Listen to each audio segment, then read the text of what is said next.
Bom, pessoal, nossa primeira aula vai ser, na verdade, uma motivação, né, para que vocês realmente tenham interesse em programar, tá? Eu gostaria muito que vocês saíssem desse curso e, de repente, quisessem ingressar na carreira da computação. Mas o foco aqui vai ser dar a vocês uma introdução sobre programação, de forma que vocês possam depois dar continuidade a disciplinas como cálculo numérico e, de fato, consigam usar o computador, né, para realizar tarefas repetitivas e da área que vocês estão inseridos, né? Bom, na verdade, os computadores foram criados pensando em executar atividades repetitivas, como cálculos, como problemas complexos, mas que envolvem uma quantidade muito grande de repetições que o ser humano não se sente entediado e acaba cometendo falhas durante a execução, tá? Então, vocês podem perceber que o computador ele está o tempo todo solicitando ou aguardando que você informe qual vai ser o próximo comando que ele vai executar.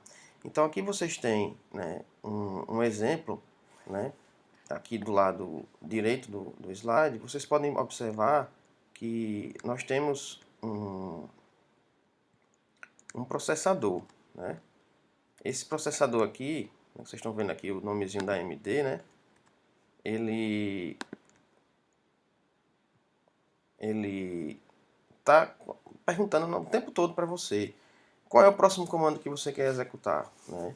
Isso você percebe no celular, por exemplo, que você tem é, os, você tem vários programinhas ali que estão disponíveis a qualquer momento para serem clicados.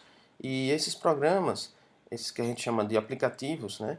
Eles possuem botões, possuem janelas de diálogo que você clica e a partir do clique de cada um daqueles botões, o que é que ele vai fazer? Ele vai executar uma ação que já está pré-programada, tá? Então, o objetivo do computador é resolver problemas para a gente, é executar ações para as quais nós preparamos eles, né? Só que para isso a gente precisa organizar as ideias, né, e transferir isso para o computador de forma que ele consiga entender. O que é que eu quero dizer com isso? É que o computador tem uma língua própria e nós precisamos falar essa língua, tá? Precisamos comunicar o que ele precisa executar na língua que ele entende, certo? Então, o que acontece quando você compra um computador que o computador já vem instalado ou o celular, geralmente vem uma série de programas lá dentro, que são programas desenvolvidos pelas empresas e por usuários e por programadores para que vocês utilizem e façam coisas rotineiras, né, de lembrar atividades na sua rotina, em agendas, você se comunicar com outras pessoas através de sistemas, WhatsApp, Skype, né? Então, são programas que já estão desenvolvidos e estão disponíveis para vocês, tá? Só que, às vezes, você precisa desenvolver uma coisa nova. E aí que entram os programadores e entra o papel, né, que eu espero que vocês consigam desenvolver, né, ao final desse curso, tá? Então, o que os programadores estão fazendo é antecipando as suas necessidades, ou seja, eles desenvolvem as coisas, os programas, pensando no que vocês podem precisar fazer. Então, muitas vezes a gente nunca precisou de algo e alguém cria, por exemplo, um Facebook e as pessoas começam a usar e começam a perceber que aquilo pode ser útil, por exemplo, a fazer propaganda, para interagir com os amigos, tá? São coisas que não necessariamente se existiam antes, mas que foram criadas pelos programadores e que realmente têm aplicações interessantes, tá? Então vocês têm uma ideia, para vocês terem uma ideia, a App Store, né, que é da Apple, e o Google Play, que é no caso do Android, ele já tem mais de 1 milhão de aplicações lá disponíveis para download, tá? Então, pensem que os downloads já estão na casa dos bilhões. Então é um mercado gigantesco, um mercado que mudou bastante a forma como se desenvolve e se vende software, tá?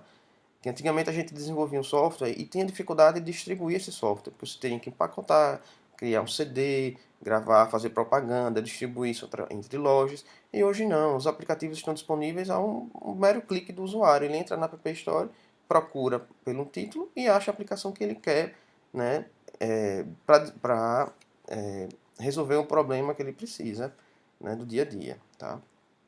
E hoje tem um mercado, inclusive, de programadores que trabalhavam em empresas, órgãos públicos, e estão saindo para desenvolver aplicações, né, para vender essas aplicações por R$ 1, R$ 2, ou desenvolver aplicações que você paga uma mensalidade, né, como, por exemplo, o Spotify, como o Netflix, que você paga uma mensalidade e utiliza essa aplicação, né, quanto você quiser. Tá? Se você não paga a mensalidade, simplesmente vai ser cortado o seu serviço. Tá? Então, lá no celular, no smartphone, você vai ter a mesma situação, né? Você tem aqui, é, você tem aqui as aplicações, né? Elas estão aguardando que vocês peguem e deem um clique na aplicação para que ela comece a rodar. E o que a gente chama de começar a rodar? Ela vai começar a executar as instruções para as quais você programou. Você como programador, né? Então, aí é que entra a diferença entre usuário e programador. Tá? Então, o usuário ele enxerga os computadores como um conjunto de ferramentas que podem ajudar eles no dia a dia a executar suas tarefas, a digitar um texto, a fazer uma planilha de gastos mensais, a acessar um mapa para poder localizar a casa de show que você vai, ou a localização do aeroporto, do hotel, tá? Ou armazenar uma lista de afazeres. Então, eles armazenam os dados, processam e ajudam a fazer cálculos, certo? Então, as coisas já estão prontas para vocês usarem. Então, esses são, a gente chama de usuários. Eles estão do lado de fora, tá? Usando o computador, né, como uma ferramenta, tá? Já os programadores, eles estão num nível diferente, né?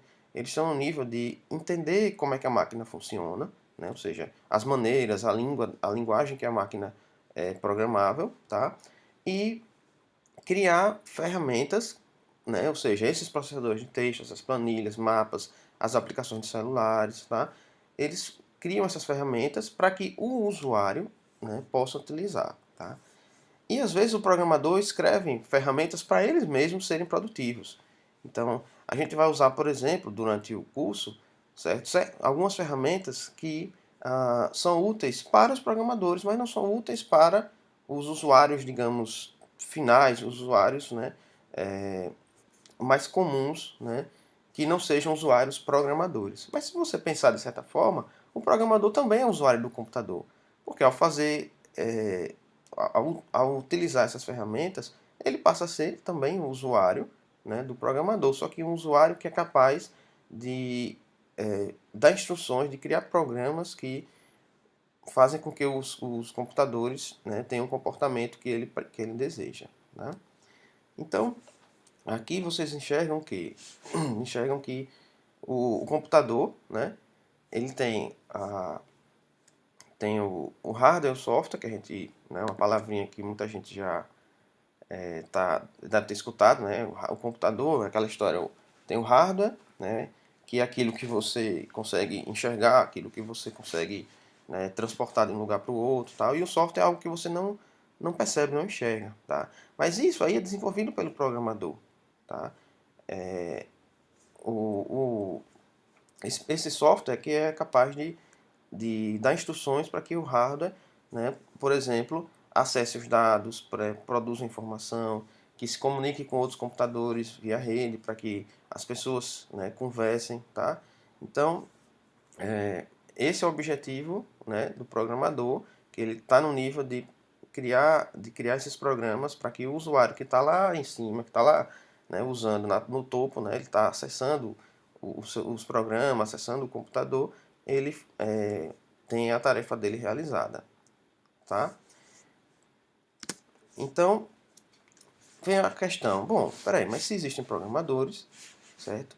Qual a utilidade que eu, como engenheiro civil, como matemático, como físico, como engenheiro químico, o que é que vai ter de utilidade para mim se já tem pessoas que fazem os programas, né? Então é onde entra aquela questão. Bom, como qualquer profissional, né, ele pode precisar trabalhar em cima de dados, certo? E contratar um programador para fazer uma coisa relativamente simples, nem sempre é interessante, porque o programador vai lhe cobrar caro, tá? Para fazer uma atividade que você mesmo de repente poderia fazer, certo? E além disso, ele tem que entender o que é que você precisa, tá? É uma coisa interessante da programação, que muitas vezes os programadores eles acabam entendendo tanto sobre o negócio, sobre o que, como por exemplo, se calculam juros em financiamento e tal, que o próprio pessoal da área acha que o programador é especialista naquilo, mas ele precisou aprender sobre aquilo, né, para desenvolver o programa. Mas o especialista da área, se ele pudesse programar, seria muito mais produtivo, tá? Então, às vezes você precisa, por exemplo, você faz uma pesquisa, tem uma quantidade de dados muito grande, você precisa organizar esses dados, tá? Seria interessante fazer um programa, né, para fazer isso, tá? E ao saber programar, vocês vão ser capazes de calcular, por exemplo, totais, médias, em cima de arquivos que foram produzidos a partir de uma pesquisa, tá? Então, às vezes você precisa, né, também criar programas para outras pessoas usarem, né, alterar, melhorar coisas, crescer, né, introduzir funcionalidades novas, ou simplesmente criar novos produtos, né, para os usuários. Tá? Então, isso é o programador que eu diria profissional, tá? Mas tem aqueles programadores que vão simplesmente usar um programa para fazer uma atividade que para se fazer manualmente, fazer um a um, né, demoraria muito tempo e seria muito tedioso. Tá? Bom, e aí quando a gente fala em programa, software, hardware, surge uma palavrinha, né, que se chama algoritmo. Tá? Eu não sei se vocês já escutaram, mas o que é um algoritmo? Um algoritmo é uma sequência finita de instruções bem definidas e não ambíguas. Tá? Então, uma sequência de instruções bem definidas e ambíguas. O que, é que significa isso? Que ao ler um algoritmo, você vai ser capaz de entender qual é a sequência de instruções que o algoritmo está prevendo. Tá? E cada uma dessas instruções, né, pode ser usada mecanicamente em um período de tempo finito. Então, as instruções ela tem que ter um tempo para executar. Não pode ser assim, uma instrução que executa para sempre. Tá? E também com a quantidade de esforços finitos. Tá? Então, como exemplos bem tradicionais, a gente tem a receita culinária. Então, para fazer um bolo, você tem uma receita. Para fazer um filé parmegiana, você também tem uma receita. Para fazer feijão, arroz, tá? Então, algumas são receitas mais complexas, outras receitas mais simples. Mas a receita culinária, ela é focada em quem? Em uma pessoa entender quais são os passos que ela deve executar. Então, é como se essas instruções fossem feitas, fossem dadas para os humanos. Tá? Então, o humano é capaz de executar essas ações, né, essa sequência de instruções, e chegar no resultado que seria, como eu falei, um bolo, filé parmegiana, né, um feijão e assim por diante. Às vezes essas instruções não estão muito claras. Né? Por exemplo, coloque uma colher de manteiga. Bom, se você não disser qual tipo de colher, né, vai ficar indefinido também qual vai ser a quantidade de manteiga que você vai colocar na receita. Tá? Então, essas instruções, né, têm que ser suficientemente detalhadas para que o ser humano acerte a receita culinária, né, e produza o alimento que você deseja. Assim como também o manual de instruções. Né? Então, eu cito bastante aí o manual de instruções, por exemplo, da montagem de um Lego. Então você tem lá a sequência de passos que tem que ser seguida. Se você errar, pular uma ou fizer a montagem errada, no final você não vai chegar no resultado esperado, porque não seguiu exatamente a sequência de instruções. Tá? Então, é comum que isso aconteça, porque os seres humanos eles não são perfeitos e ao executar esses passos, comumente nós, né? Eles não, nós, cometemos alguma falha. Tá? Então, o que seria então o que a gente chama de código-fonte, software, né, um programa? Então, primeiramente, código-fonte. O código-fonte é como se fosse um algoritmo, tá? Só que é um algoritmo escrito na linguagem que o computador entende. Esse código-fonte, né, ele vai ser executado pelo computador?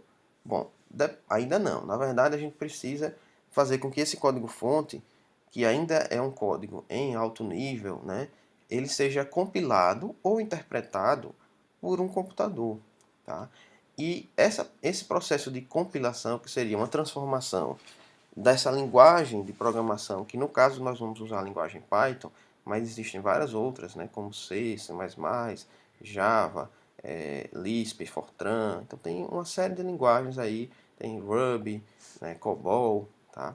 Pascal, certo? Então, estou citando aqui algumas linguagens, mas existem muitas linguagens de programação, certo?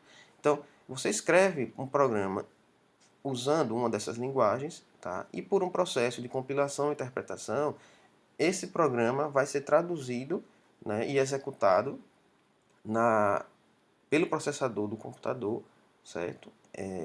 E isso vai resultar na, vai ter como consequência o computador fazer o que você ordenou através do código-fonte. Tá?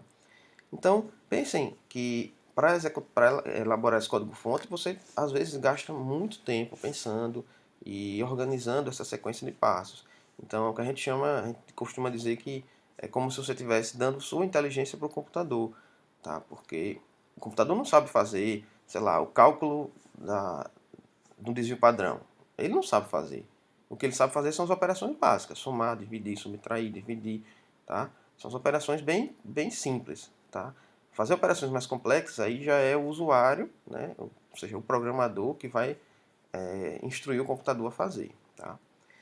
Então, por isso que a gente às vezes compara a programação como arte, né? Porque você tem que ter criatividade, né? Tem que ter inteligência, bastante inteligência para poder ah, usar dos recursos que a linguagem de programação oferece para instruir o computador a executar o que você precisa, tá? O que você deseja.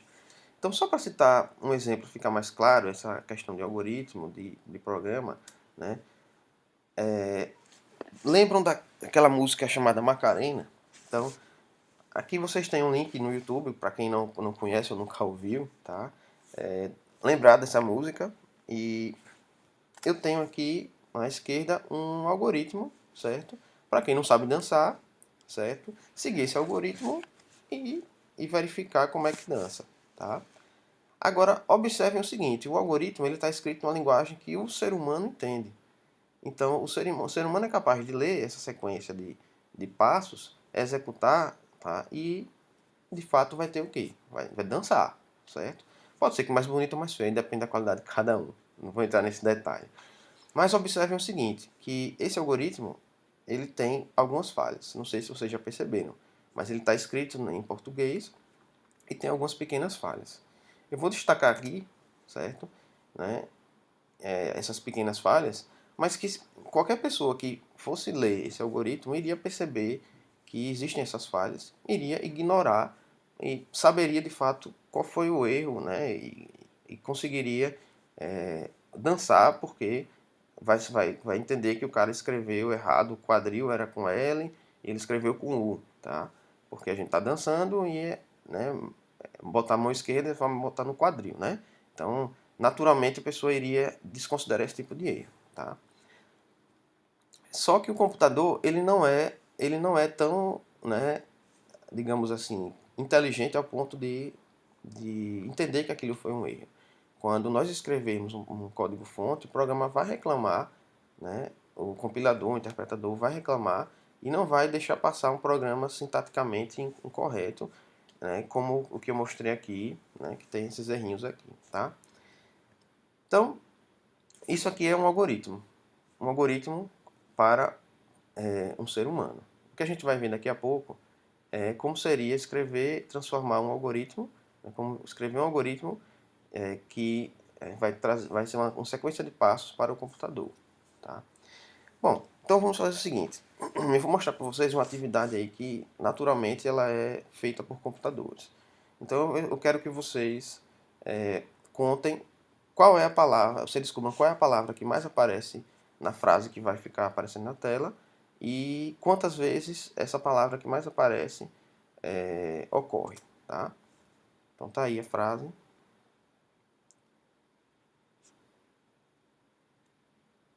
Então vamos contando aí, tá?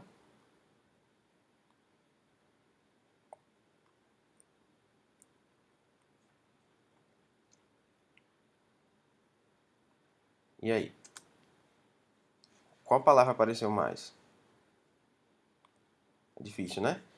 Então, quantas vezes apareceu? Então é complicado você fazer esse tipo de coisa, porque são muitas palavras e você sair contando qual é que tem mais, apareceu mais vezes é complicado.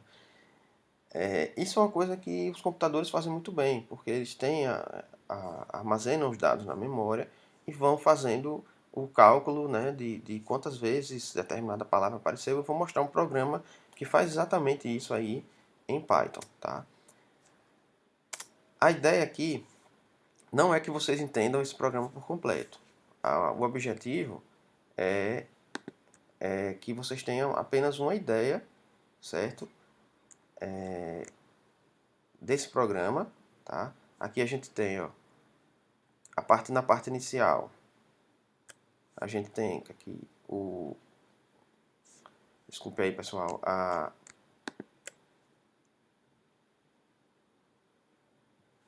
A gente tem aqui, nessa parte,